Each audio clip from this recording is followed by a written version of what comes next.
We were the first civilization on the planet Earth. We have many languages. But the descendants of the people who were enslaved still speak the language and the words of their enslaver. So they use the words that their enslaver used. That's why they use the word. They don't know no other words. If you said hotep to them, you said ashe, you start using words that were coming from their ancestry. Everybody else, I don't care where you, every other immigrant that come here, you know what they maintain? They maintain a language connected to their country of origin. They don't use words that undermine their own development. They don't use words that defame themselves. So we're suffering because we don't know our history. We don't know ourselves, and we don't even have our tongue. We still dream in the language of the oppressor. That's the language we dream in. So here's the challenge. Here's the challenge. Get some new words. You know what I'm saying? This is real. You find out that you have an ancestry. Because you do. Black history didn't start in the United States of America. It's people, matter of fact, we're the creators of language. There's all kinds of languages that go throughout Africa that you can learn about, that represents your history. And if you German, you should learn German languages. And if you Spanish, you should learn Spanish languages. And if you Italian, you should learn Italian languages. You should take pride in your ancestry. And then you can learn words that make a difference. But if you don't, all you can do is like being an orphan. You know what an orphan, you know what makes an orphan ultimately an orphan? No. That's exactly what it is. It means you don't know the history of your parents. So whose history do you know? His story. What history does the orphan learn? He learns the history of those who adopted them, right? And so he or she becomes disconnected from their own history, the history that they're carrying around in their genes. They just become disconnected from that. So we have a fundamental responsibility to learn a deeper history. Them pyramids that's sitting over in Egypt, they was built for a reason. They was built by great people with great minds, and people still don't know how they built them. They built them for people to go back and find out. It has something to do with you. It has something to do with when you learn and understand that. The words up on that wall, there's a language on that wall. And nigga ain't one of them. It's not on the wall over there. But there are words over there. And there are words over there that will teach you something that's way beyond what you learn in a society has been who benefited from your enslavement. That's why they use the words, and when we give them the history, they'll stop. We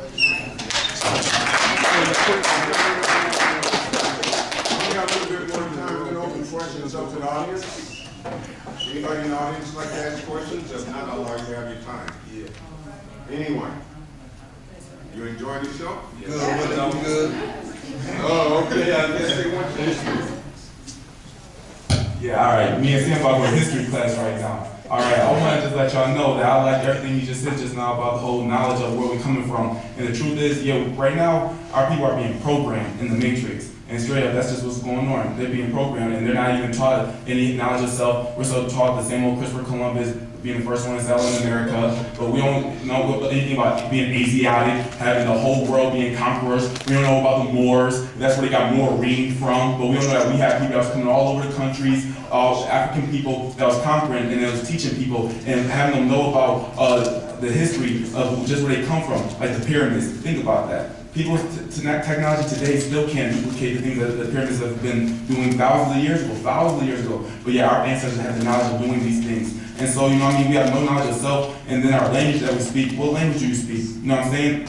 Malcolm X did that in his speech. You know what I'm saying? Because you're getting taught the same slave language that your oppressors taught you. What names do you wear? You know what I'm saying? I mean, it's not no African name. It's not no African tongue. So, you know what I'm saying? So what mindset are you in? And you know what I mean? Like, whose mind are you living in? And so that's like, you know what I mean? We just have to break through these bounds of oppression of men, because now it's still slavery. People think that slavery's over. No, the Emancipation Proclamation only went from physical slavery, where you knew you were a slave, to mental slavery, where now you're a slave, you just don't know it. Now you're a slave, but they just give you a cake and a cow. It's the same people up top, and the same people on the bottom, just from in the past. It's just now you don't think you're a slave because you got your cake in your car, you got your nice little plastic screen TV, you got your leather couches, and you sitting back chilling. But no, you still the same slave you were 300 years ago. Don't get it twisted. And but you know what I mean? It's just that when you see these things, then you want to break through. Because nobody wants to be a slave. I should know I don't. So now we gotta learn how to liberate ourselves. And everybody's scared of this word revolution, but you gotta be revolutionary, you gotta be militant thinking, because it's a war going on. Just because they ain't hit your shores right now don't mean it ain't going on. You could go look at Al Jazeera America right now, you won't see there's a war going on. So you better be ready. And so I'm gonna tell you what you need to know. I'm not just gonna tell you what you want to hear. And so that's how come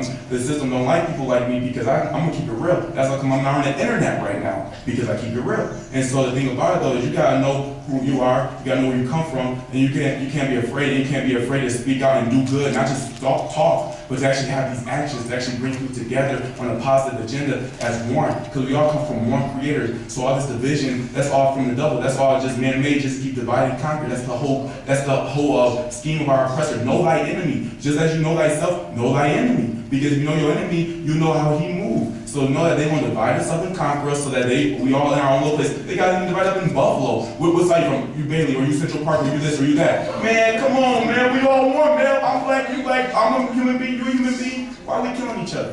Why are we killing each other? Come on. But we all rah-rah to kill each other, but nobody want to kill the oppressor. We don't fight the power, but we fight each other. We fight our own brothers and sisters. That's genocide. We're killing our own selves, though. Come on now. So I'm going to be real about it. The reason why we're talking like this and we acting like this is because we don't know. And we still acting like slaves, and we don't know the history of any of these things. If you know your history, you're not going to be acting like this. So know your history, and that nigga word isn't a beautiful word to use. Know where it come from. So we should know and respect each other and respect ourselves. And I'm not gonna lie. I'll be a hypocrite if I was lying. I mean, if I said I didn't say it before or whatever. Because I mean, let's keep it real. Let's keep it real. But the fact of the matter is, we gotta know these things and know where it comes from. Because it's not cool, and we don't want our future generations to be acting like this. Because we was a little messed up. Don't get it twisted. We was a little messed up this generation. My generation included. Because we still going through the same stuff. But we gotta make sure the future don't make the same mistakes. And we have to be as one and have this utopian society in the future. Utopia.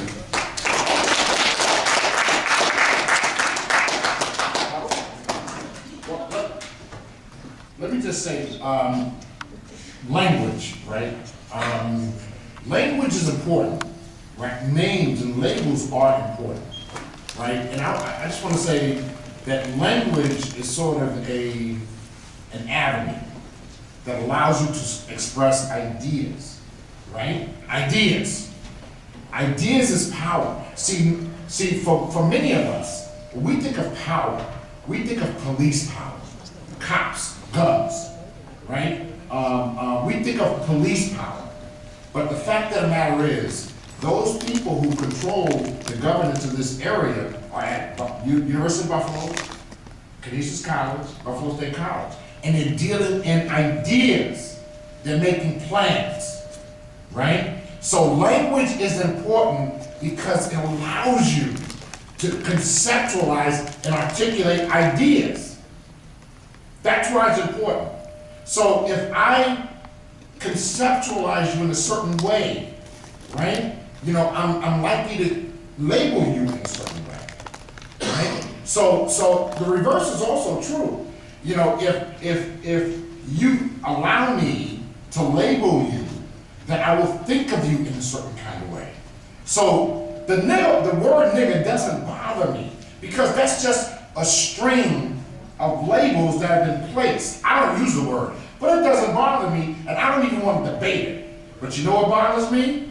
When I see the brothers calling a woman a B, a hoe, oh, you know, that sends me to the roof because it reflects a high level, the language and the labels reflect a high level of disrespect that I think is just intolerable. Because you can't be my sister and my hoe. You just can't be, excuse the language, you can't be that, right? You just cannot be that. You can't be my girlfriend and be my, you cannot be that. So language is important, right? We gotta be careful about, you know, being trapped by language, right? That's all I gotta say.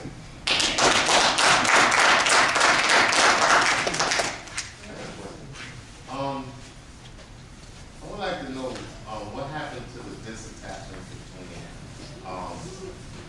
the older generation and the younger generation. See, I'm not getting that. I'm surprised to hear that we like the old generation. I mean, I'm really not getting that. You know, I think that this debate has gone on forever, right? My father, my grandfather, they thought that the music that I was listening to was just inappropriate.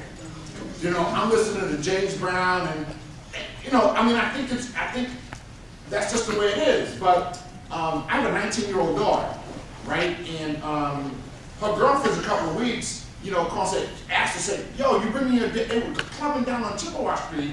And they're like,